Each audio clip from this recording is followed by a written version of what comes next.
중학교 아들을 둔 엄마가 있어요.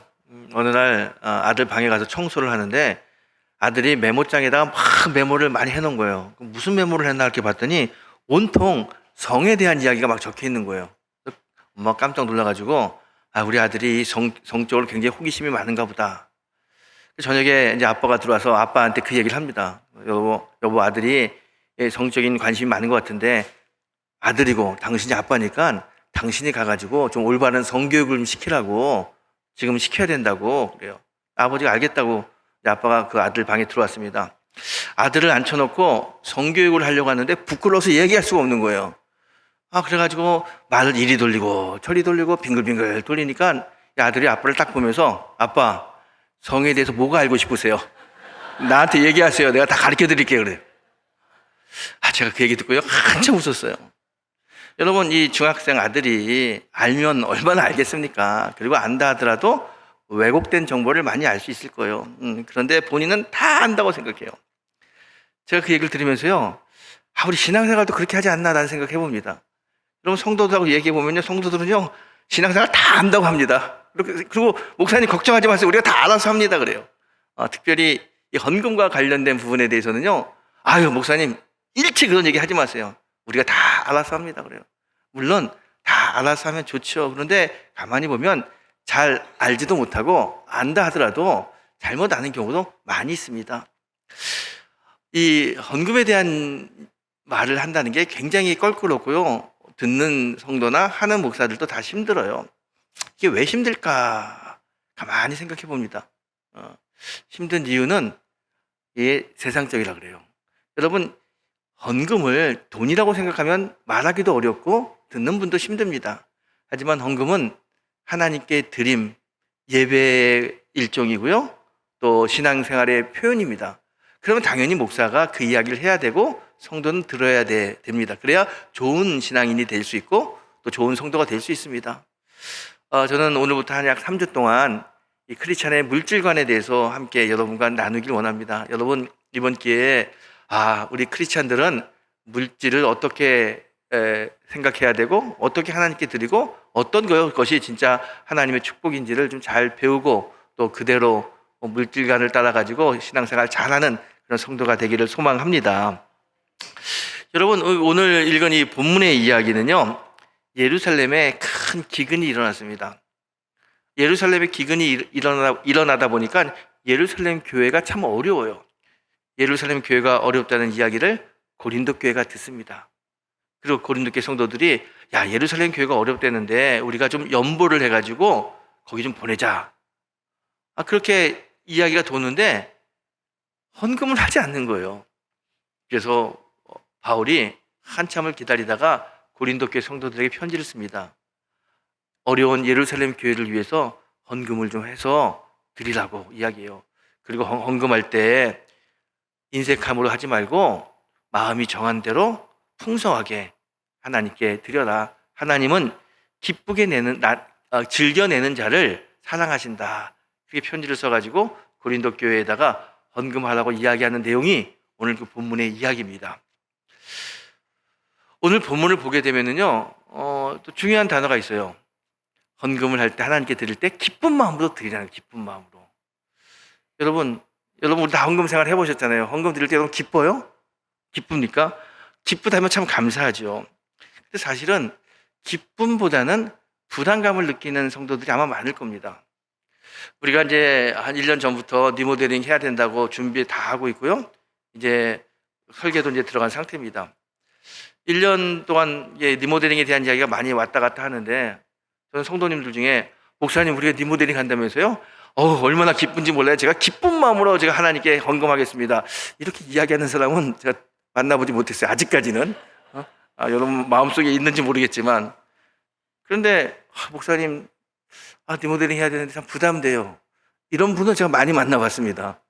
아니 하나님께 헌금을 하는 게 바울이 기쁘게 하라고 그랬는데 우리는 왜 이렇게 부담을 느낄까? 그런데 보세요. 오늘 바울은 기쁘게 하라고 그래요. 도대체 헌금이라는 게 부담스러운데 왜 자꾸 기쁘게 드리라고 바울이 이야기할까? 도대체 바울은 어떤 마음을 가지고 있길래, 헌금에 대해서 어떻게 생각하길래 기쁜 마음으로 하나님께 드리라고 이야기할까? 오늘 그 답을 우리 본문을 통해서 좀 한번 찾아봤으면 좋겠습니다. 본문의 역사적 배경은 로마 글라우디오 황제 때 있었습니다. 가뭄이 들어가지고요, 먹을 게 없어요. 아주 기근이 심하게 듭니다. 특별히 이스라엘에 기근이 많이 들었어요. 예루살렘 사람들이 먹을 게 없어서 고통스럽습니다. 예루살렘 성 자체가 먹을 게 없으니까 그 교인들도요, 먹을 게 없는 거예요. 너무 어렵고 힘든 시간을 보내고 있습니다. 이렇게 예루살렘 교회가 어렵다는 이야기를 주변에 있는 교회들이 듣게 됩니다. 바울이 여기저기 다니면서 교회를 많이 세웠어요. 그 교회들이 듣고요, 야, 예루살렘 교회가 어렵다는데 우리가 이 어려울 때 헌금해서 좀 도와주자. 그래서 여기저기서 헌금을 해서 예루살렘 교회 보냅니다. 특별히 마게도니아 교회는 당시 굉장히 어려운 교회입니다. 그 어려운 교회가 헌금을 해서 고린도 교회에 보냈어요. 그런데 바울이 보게 되니까요, 이 자기가 개척하고 자기가 관리했던 그 교회들 중에 제일 형편이 좋은 교회가 어디냐면 고린도 교회야. 근데 고린도 교회는 헌금을 한다는 이야기는 들리는데 실제로는 하지를 않아. 그래서 바울이 이렇게 고린도 교회가 가장 형편이 좋은 교회인데 헌금을 하지 않으면은 이거 어떻게 되나. 본인은요, 마게도니아 교회에 가가지고 뭐라고 이야기했냐면, 지금 고린도 교회가 예루살렘 교회를 위해서 헌금을 준비하고 있습니다. 우리도 해야 됩니다. 그러면서 고린도 교회 칭찬을 여러 번 했는데, 이 어려운 마게도니아 교회는 헌금을 했는데 고린도 교회는 하지 않아요. 나중에 이 사실을 알게 되면 아마 마게도니아 교인들이 자기를 찾아와가지고, 바울 선생님 보세요, 우리는 어려운 가운데서도 헌금했는데 이 고린도 교회는 형편이 좋은 교회인데 이렇게 헌금하지 않았는데, 선생님 우리에게 이 고린도 교회가 참 좋은 교회라고 가르쳐 주셨는데 이게 정말 좋은 교회입니까? 사랑이 있는 교회인가요? 정말 바울 선생님이 하는 이야기가 맞는 말입니까? 이렇게 이야기하면 자기가 얼마나 곤란하겠어요. 그런 생각이 드는 거예요. 자, 이러다가는 정말 이 마게도니아 교인들이 좀 시험 들겠다. 그런 생각이 들어요. 그래서 바울이 고린도 교회 성도들에게 편지를 씁니다. 어떤 편지냐면 예루살렘 교회를 위해서 헌금하라고 편지를 씁니다. 오늘 본문 보게 되면요, 바울이 이렇게 이야기합니다. 적게 심는 자는 적게 거두고 많이 심는 자는 많이 거둔다. 각각 그 마음에 정한 대로 할 것이요 인색함으로나 억지로 하지 말지니 하나님은 즐겨내는 자를 사랑하시느니라. 헌금을 하려고 하면서도 헌금의 가이드라인을 딱 주는 거예요. 이렇게 해야 된다. 어떻게 하냐? 적게 하지 마라. 많이 하라는 거예요. 그리고 인색함으로 하지 말고 기쁜 마음으로 하나님께 드려라. 그렇게 이야기합니다. 바울은 이런 생각을 했어요. 적게 뿌리면은, 여러분 봄에 적게 뿌리면 가을에 적게 거둡니다. 영적으로 마찬가지예요. 하나님의 나라에 씨를 많이 뿌려야 많은 열매를 맺을 수 있으니 많이 드리는 거예요. 그리고 인색함으로 하지 말고 마음에 오는 대로 풍성하게 하나님께 드리세요. 헌금을 하라고 이야기하면서도 하는 방법에 대해서도 딱 이야기합니다. 그 중에 이게 있잖아요. 하나님은 즐겨내는 자를 사랑하신다. 즐겨낸다고 하는 이 말이에요. 히리리오스라고 하는 헬라어 단어인데요. 이건 기쁜 거예요. 너무 기뻐가지고 방방 뛰는 상태가 히리리오스예요. 이렇게 헌금을 하는 게 너무 기쁜 거예요. 기쁘게 헌금하라라고 이야기하는 겁니다. 바울이 왜 이렇게 헌금을 하라고 이야기하면서도 기쁘게 하라고 이야기했을까? 여러분, 우리가요, 하나님께 물질을 드릴 때 하나님은 우리의 인격을 성숙하게 만듭니다. 우리가 신앙생활을 하는 이유는 뭐냐면 예수님을 닮아가는 거예요. 여러분, 예수님을 닮아가는 게 신앙생활의 최고의 가치입니다. 예수님의 성품 중에 어떤 성품이 있냐면 베푸는 성품이 있어요. 예수님은 베푸는 분입니다. 자신의 목숨까지도 베푸는 거예요. 이걸 우리가 닮아가야 되는데 어떻게 닮아갈 것이냐? 우리가 하나님께 드리면 하나님은 우리가 드리는 이 행위를 통해 가지고 우리의 마음이 베품을 보여주시는 예수님 닮아가도록 이끄신다는 겁니다. 그리고 그 모습을 통해서 우리에게 하늘의 놀라운 신비로운 축복을 주시는 분이 우리 하나님이에요. 그래서 하나님 우리에게 축복을 주시고 우리의 삶을 예수님 닮아가는 나누는 삶으로 이끌기 위해서 하나님은 우리에게 물질을 드리라고 이야기합니다. 제가 참 존경하는 목사님이 은퇴를 하셨어요.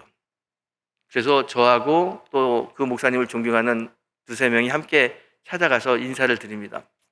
그분은요, 개척해가지고 한 교회만 섬겼어요. 40년을 목회하시고 은퇴를 하셨습니다. 이런저런 이야기를 하다가 제가 목사님 이제 은퇴하셨는데 우리는 아직 은퇴가 많이 남았는데 우리들에게 해주고 싶은 말씀이 있으면 좀 한마디 좀 해주세요. 40년 목회하면서 이게 정말 꼭 후배들에게 해주고 싶은 말씀 있을 거 아니에요. 좀 해주세요. 그랬더니 이런 말씀을 하세요. 내가 한 교회에서 40년을 목회했는데 40년을 나와 함께 신앙생활 한 사람들이 많이 있습니다. 근데 가만히 보게 되면 40년 전에 참 어려웠는데 40년 후 내가 은퇴할 때 풍성한 삶을 누리고 있는 성도가 있어요. 근데 어떤 성도는 40년 전에도 어려웠는데 내가 은퇴하는 40년 후에도 여전히 어려운 그런 성도가 있어요. 내가 은퇴를 하면서 똑같은 설교를 듣고 똑같이 예배 드리고 똑같이 양육받았는데 왜 어떤 사람에게는 풍성한 하나님의 복이 임하고 어떤 사람들에게는 그렇지 못할까? 그 이유가 뭘까? 그게 너무 궁금해가지고 은퇴하기 직전에 그분들의 삶을 40년 전의 삶을 가만히 보는 거예요. 목회적인 관점에서. 그때 자기가 깨달은 게 하나 있다는 거예요. 40년 전에 어려웠지만 지금 풍성한 삶을 살고 있는 사람들의 특징은 목회를 하다 보면은요, 이게 여러 가지 일이 있는데 재정적으로 어려울 때가 있어요. 교회 재정이 다 그 일을 할 수 없을 때가 있어요. 이걸 해야 되는데 어떻게 할까 하다가 갑자기 생각나는 사람이 있어요. 좀 마음도 편하고 또 이야기할 때 잘 들어줄 수 있는 사람. 찾아가서 집사님, 권사님, 이번에 이런 일 하는데 좀 교회가 재정이 어려운데 좀 도와주세요. 후원 좀 해주세요. 헌금 좀 해주세요. 이렇게 부탁을 해요. 그럼 그분은요, 목사님 부탁하니까 예, 알겠습니다. 그 기쁜 마음으로 헌금을 해요. 근데 하나님이 그 헌금을 보시고 그 사람을 축복해요. 축복을 받았잖아요? 다음에 더 많은 것을 하나님께 드려요. 더 많은 걸 드리니까 하나님이 더 많은 것을 또 내려주셔요. 이게 하나님께 드리면 하나님이 복을 주시고 그 복을 받아서 또 하나님께 드리면 하나님이 더 큰 복을 주시고 이게 선순환 구조로 계속 도는 거예요. 그러면서 40년이 지나면서 풍성한 삶을 살고 있는 것을 알게 됐다는 거예요. 그런데 똑같이 어렵지만 목사님이 이야기하기 좀 어려운 사람이 있어요. 그리고 형편적으로도 너무 힘든 것 같아. 그래서 저 사람은 어려우니까 말하지 않아야지. 40년 동안 한 번도 교회를 위해서 또 이런 걸 위해서 좀 해라. 좀 헌금해라. 도와달라. 이야기하지 않았다는 거예요. 한 번도 하나님께 드리지 못했더니 결국 하나님께서 아무런 은혜를 주시지 않으니 40년 전이나 지금이나 똑같다는 거예요. 그때 자기가 깨달은 게 있어요. 내가 목회를 잘못했구나.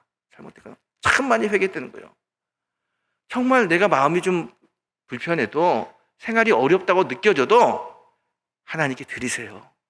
그렇게 이야기했어야 되는데 그렇게 이야기하지 않으므로 하나님께 드릴 기회를 갖지 못하고 하나님께 못 드리니까 하나님의 복을 받지 못해서 여전히 40년 전과 똑같은 어려운 삶을 살고 있는 그 사람들을 보면서 내가 참 많이 후회했다는 거예요. 그래서 우리들에게 이야기해요. 하나님은 하나님께 드리는 자를 축복해.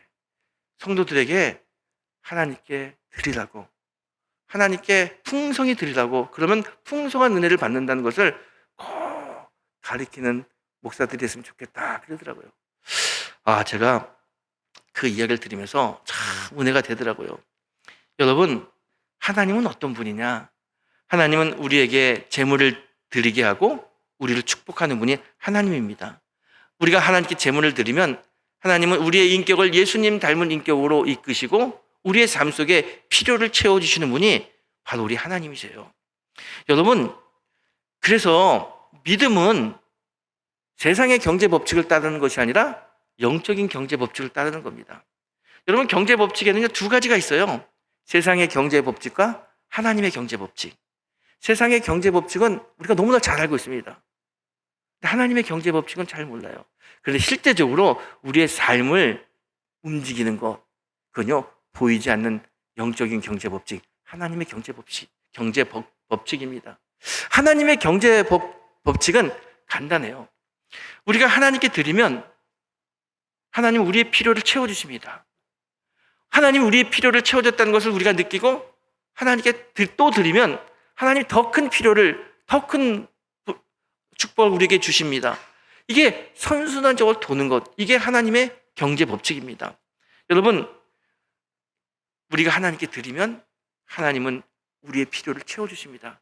그런데 필요한 것만 채워주는 게 아니에요. 풍성하게 채워주시는 분이 우리 하나님입니다. 이게 하나님의 경제 법칙이에요. 믿음이 뭐냐? 믿음은 이런 영적인 경제 법칙, 하나님의 경제 법칙을 믿고 따르는 겁니다. 그리고 하나님의 은혜를 체험하는 게 그게 믿음이에요. 하나님의 영적인 경제 법칙을 따르면 반드시 하나님의 충만한 복이 임합니다. 바울은 그걸 너무 잘 알고 있어요. 그래서 고린도 교회 성도들에게 하나님의 그 경제 법칙, 영적인 법칙을 이야기하는 거예요. 6절, 7절 이렇게 이야기하지 않습니까? 이는 곧 적게 심는 자는 적게 거두고 많이 심는 자는 많이 거둔다는 말이다. 각각 그 마음의 정한 대로 할 것이요 인색함으로나 억지로 하지 말지니 하나님은 즐겨내는 자를 사랑하느니라. 바울은 하나님의 경제 법칙을 너무나 잘 알았기 때문에 그가 사랑하는 고린도 교회에다가 이야기하는 거예요. 적게 바치지 마라. 많이 바치는 자가 하나님의 풍성한 은혜를 받는다. 그리고 인색하게 바치지 말고 기쁜 마음으로 드려라. 그러면 하나님의 놀라운 은혜가 우리의 삶 속에 임한다. 이 이야기를 들은 고린도 교회가 바울의 말씀 딱 붙들고 그렇게 했어요. 예루살렘 교회에 드릴 때 아주 풍성하게 인색하지 않게 드렸습니다. 그랬더니 어떤 일이 벌어져요? 여러분, 바울이 세운 여러 교회가 있습니다. 갈라디아 교회, 에베소 교회, 빌립보 교회, 여러 가지 교회가 있어요. 그 중에서 가장 물질적으로 풍성한 은혜를 받은 교회는 고린도 교회입니다. 왜 고린도 교회가 이런 하나님의 축복을 받았냐? 하나님께 풍성하게 드렸기 때문에, 기쁨으로 드렸기 때문에 하나님이 그런 은혜를 부어주시는 거예요. 우리가 하나님께 드리면 하나님은 우리의 필요를 채워주십니다. 필요만 아니라 더 풍성한 은혜를 주시는 분이 우리 하나님이세요. 여러분, 이 하나님의 경제 법칙을 꼭 아셔야 됩니다. 그리고 믿음으로 이 경제 법칙대로 하나님께 즐겨드리는 그런 성도가 되길 축원합니다. 여러분, 여기 어렸을 때부터 교회 다닌 분 있죠? 어려서 교회 다니면, 특별히 부모님이 교회를 다니는 분, 밑에서 자라는 분들은요, 주일학교 다닐 때 엄마나 아빠가 또 할머니, 할아버지가 야, 이번 주일날 헌금해 하고 헌금을 줘요. 헌금을 줘요. 그리고 그 헌금을 받아 갖고 가지고 예배 드리고 헌금합니다. 저도 그런 경험이 있고 아마 여러분들도 그런 경험이 있는 분이 있을 거예요. 부모님이 준 돈을 가지고 헌금할 때요, 헌금하면서 갈등을 느끼는 학생은 없습니다. 망설이는 사람도 없어요. 그냥 다 헌금해요. 그런데 시간이 지나면서 나이를 먹고 자랍니다. 청년이 되고 장년이 됩니다. 그리고 수입이 늘어나요. 그런데 그때 헌금할 때 그때는 망설여지는 거예요. 어렸을 때는 절대로 망설임 없이 그냥 하는데 수입이 늘어나면 망설여져요. 왜 망설일까요? 아니, 이렇게 헌금 다 하면 내가 어려운 일을 당할 때 누가 날 도와주나? 나이를 먹고 노인이 되면 어떻게 살까? 그런 생각이 들어요. 그래서 헌금을 하는 것보다는 저축을 하고 투자를 해야겠다, 그런 생각을 합니다. 다 공감되는 말 아닙니까? 공감되는 말이에요. 그래서 헌금하기가 주저스러워요. 근데 여러분, 이 생각은요, 헌금에 대한 생각이 아닙니다. 사실은 이 생각은 냉정하게 이야기하게 되면요, 두려움에 대한 생각입니다. 우리가 왜 헌금을 주저하고 망설이느냐? 헌금이 아까워서, 내가 욕심이 많아서, 내가 뭐 사고 싶은 게 있어서, 그게 아니에요. 내 마음속에 두려움이 있기 때문에 헌금하는 게 주저하고 헌금하는 걸 망설이는 겁니다. 여러분, 우리 안에는요, 두려움이 있어요. 건강에 대한 두려움, 미래에 대한 두려움, 노년에 대한 두려움, 재정에 대한 두려움, 그 두려움이 있어요. 그 두려움 때문에 우리가 헌금 생활하는 것 자체가 망설여지게 되는 겁니다. 근데 여러분, 이 두려움이 어디서부터 올까요? 이 두려움은요, 내 인생은 내가 한다. 내가 내 인생 살 수 있다. 내가 내 노력으로 먹고 살 수 있다. 이 생각을 하면 우리 마음에 두려움이 옵니다. 여러분, 신앙생활은 하나님을 믿는 거잖아요. 우리의 생각의 뿌리가 하나님께 다 있어야 돼요. 그게 믿음 생활이고 신앙 생활이에요. 그런데 특별히 신앙 생활 하면서도요, 재정 문제에 대해서는 우리의 생각이 하나님께 다 있지 않고요, 우리의 생각은 내 마음속에 중심으로 자리 잡고 있습니다. 내가 노력으로, 내 의지로 내가 해결해야지. 그런 마음이 있어요. 그러다 보니까 자꾸 우리 마음에 두려움이 생겨요. 이 두려움 때문에 하나님께 드리는 것을 주저하게 됩니다. 여러분, 예수님은요, 우리들의 이 모습을 너무 잘 알고 있어요. 그래서 마태복음 6장에 우리에게 뭐라고 말씀하시냐면 이렇게 이야기합니다. 내가 너희에게 이르노니 목숨을 위하여 무엇을 먹을까? 무엇을 마실까? 몸을 위하여 무엇을 입을까? 염려하지 말라. 우리가 다 염려해요. 염려하는 걸 주님이 너무 잘 알고 있어요. 그래서 염려하지 말라는 거예요. 여러분, 우리가 염려하고 두려워하는 거, 그 이유가 뭡니까? 뭐 때문에 두려워하고 뭐 때문에 염려합니까? 다 먹고 사는 거예요. 어떻게 앞으로 먹고 살까? 이 먹고 사는 문제 때문에 우리가 걱정하고 염려하고 두려운 거예요. 그런데 이 마음을 예수님은 너무나 잘 아는 거예요. 그래서 이야기해요. 공중의 새를 봐라. 심지도 않고 거두지도 않고 창고에 모아들이지 않아도 하늘 아버지께서 기르시는데 너희는 이들보다 귀하지 아니하냐. 오늘 피었다가 내일 아궁이에 들어가는 이 들풀도 하나님이 이렇게 입히시는데 하물며 너희일까 보냐. 이 믿음이 작은 자들아. 우리가 미래에 대해서, 먹고 사는 것에 대해서 걱정하고 두려워하는 이유를 예수님 뭐라고 이야기하냐면 믿음이 작기 때문에 그렇다는 거예요. 믿음이 작기 때문에 무엇을 먹을까, 무엇을 입을까, 어떻게 살까 걱정하고 두려워하고 하나님께 드리는 것조차도 망설인다는 겁니다. 이 믿음, 예수님은 헌금 생활은 믿음 생활이다라고 이야기하는 겁니다. 여러분, 우리 인생의 두려움을 없애는 건요, 물질이 아니에요. 근데 사람들은 착각합니다. 물질이 많으면 인생에 두려움이 없을 거라고 생각합니다. 천만에요. 그렇지 않습니다. 인생의 두려움은 믿음으로 없애는 겁니다. 사람들은요, 내 인생에 안전지대를 만들고 싶어 합니다. 그래서 저축도 하고 건물도 사고 나름대로 노후 대책 다 합니다. 여러분, 우리는요, 절대로 우리 인생의 안전지대를 만들 수 없습니다. 내 생각에는 안전하다고 할 수 있을지 모르지만 그게 내 인생을 지키는 안전지대가 절대로 될 수 없습니다. 우리 인생의 안전지대는 오직 하나님 한 분입니다. 하나님의 품에 안길 때 우리가 안전할 수 있지 그 외에는 절대로 안전할 수 없습니다. 퇴직할 때까지 정말 열심히 사는 아주 성실한 분이 계셔요. 사람들도 참 존경하는 그런 분입니다. 나름대로 퇴직 후에 좀 편안한 노후를 하기 위해서 저축도 많이 했고요, 자기 집도 하나 장만했어요. 이 정도 내가 다 준비했으면 내 노년은 안전하고 잘 보낼 수 있을 거다, 이렇게 생각했어요. 또 자녀들도 잘 됐어요. 특별히 사업하는 아들이 사업이 잘 돼가지고요, 아버지에게 용돈도 많이 줘요. 걱정이 없어요. 내 인생은 완전히 이제 편안하게 안전하게 잘 지낼 수 있다고 생각했어요. 그런데 사업하는 아들이 찾아와서 아버지에게 요즘 사업하는데 좀 어려운데 사업자금 좀 빌려달라고 그래요. 아들이 빌려달라고 하니까 어쩔 수 없이 노후자금을 빌려줬어요. 그리고 한참 후에 또 아들이 와가지고 회사가 점점 어려워지는데 아버지 돈을 좀 더 빌려달라는 거예요. 야, 돈 없다, 지난번 너 다 줬잖아. 그랬더니 아버지 살고 있는 집 제가 담보로 좀 대출 받으면 안 되겠냐고. 이거 안 된다고. 그래서 며느리까지 와가지고 도와달라고 그래요. 아들 며느리가 도와달라는데 부모가 어떻게 안 된다고 합니까? 그래서 담보로 집을 내줬어요. 결국 회사가 부도가 나고 집도 뺏기게 됩니다. 나름대로 다 안전지대를 다 만들었는데 결국 월세 살면서 자기의 삶을 걱정하는 신세가 됐어요. 여러분, 이런 이야기 우리 주변에 많이 있습니다. 이 이야기가 하는 메시지가 뭡니까? 사람은 절대로 안전지대를 만들 수 없다는 거예요. 우리의 안전지대를 만들 수 있는 유일한 분은 오직 하나님 한 분뿐입니다. 여러분, 성도는 하나님께 와야 됩니다.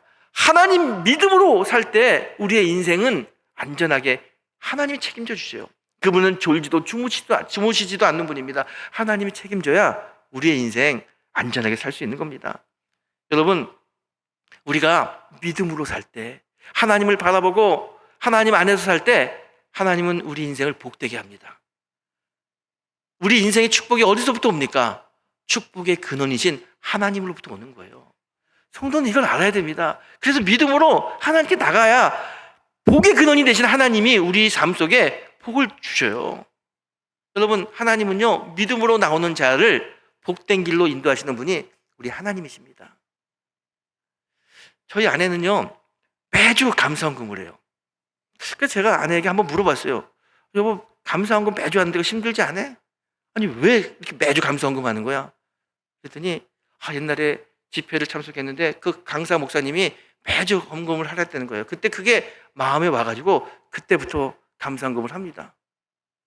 제가, 야, 당신 참 좋은 성도다. 우리 성도들이 다 당신 같았으면 좋겠다. 그래서 그랬어요. 힘들지 않아? 근데 그런 얘기예요. 힘들지. 그런데 내가 감사헌금을 할 때 그냥 하는 게 아니라 감사헌금이니까 감사하는 마음이 있어야 돼. 감사헌금 할 수 있잖아요. 그래서 감사헌금 하기 전에 한 주 동안 감사한 일이 뭐가 있을까? 그렇게 생각을 해봐. 찾아봐. 그랬더니 감사헌금을 하려고 감사거리를 찾았더니 감사할 일이 너무 많은 거예요. 감사할 일이 많아요. 자녀가 참 아팠는데 기도했더니 하나님께서 고쳐주셨어요. 건강 주셨어요. 감사해요. 어떤 성도는 가정에 어려움이 있어가지고 날마다 울고 참 신앙생활하게 마음 아파서 같이 기도했는데 하나님께서 그 가정에 평화를 주셨어요. 얼마나 감사해요. 우리 어머니가 아프셨는데 우리 어머니에게 하나님께서 건강을 주셨어요. 감사해요. 감사할 일이 많다는 거예요. 그 감사할 일을 보면서 하나님이 내 인생에 이렇게 역사하시는구나. 내 인생에 역사하시는 하나님을 보게 되는 겁니다. 감사거리를 찾다 보니까 내 인생에 역사하시는 하나님이 보여요. 그리고 하나님이 나에게 은혜를 베푸는데 그 은혜를 내가 느끼면서 은혜를 알면서 이 하나님의 은혜, 이 하나님의 은혜를 내가 감사해야지. 그리고 감사 예물을 가지고 하나님의 은혜를 생각하며 하나님께 예물을 드릴 때 마음에 기쁨이 온다는 거예요. 얼마나 기쁜지 모른다는 겁니다. 여러분, 하나님의 은혜를 보면서 하나님께 드릴 때 기쁨이 온다는 거예요. 바울이 오늘 우리에게 이야기합니다. 예물을 드릴 때 기쁜 마음으로 드려라. 어떻게 우리가 예물을 드릴 때 기쁜 마음으로 드릴 수 있습니까? 여러분, 결국 헌금이 뭐냐? 헌금은 하나님이 누구인지를 아는 거예요. 하나님이 어떤 분인지를 알아야 우리가 기쁘게 하나님께 예물을 드릴 수 있습니다. 왜 우리가 하나님께 드리는 게 주저하고 기쁨의 마음이 오고 부담이 되느냐? 아직도 우리는 하나님을 모르기 때문에 그래요. 하나님이 어떤 분인지, 하나님이 나에게 어떻게 역사하셨는지, 나와 어떻게 동행하시는지 우리가 알고 느끼고 믿는다면 우리는 하나님께 드리는 것을 주저하지 않습니다. 여러분, 하나님이 어떤 분입니까? 하나님은 우리의 필요를 채워주시는 분입니다. 하나님이 어떤 분입니까? 하나님은 우리의 피난처가 되시는 분입니다. 하나님은 어떤 분입니까? 하나님은 환난 날에 방패가 되시는 분이 우리 하나님이십니다. 이 하나님을 알면 우리는 하나님께 기쁜 마음으로 물질을 드릴 수 있습니다. 그리고 하나님이 우리가 드리는 이 기쁨의 물질을 받으면 우리의 필요를 채워주십니다. 그리고 그것에 감사하면 더 큰 은혜로 역사하시는 분이 우리 하나님이십니다. 여러분, 하나님을 아십시오. 그리고 그 하나님께 기쁨으로 물질을 드려보세요. 하나님이 우리의 삶을 책임지고 우리의 삶 속의 필요를 놀랍게 채워주시는 은혜를 우리에게 주실 것입니다. 이 은혜를 경험해야 진짜 성도가 될 수 있는 거예요. 사랑하는 성도 여러분, 하나님의 인도하심을 경험하는 진짜 믿음의 성도가 되시기를 주님의 이름으로 축원합니다.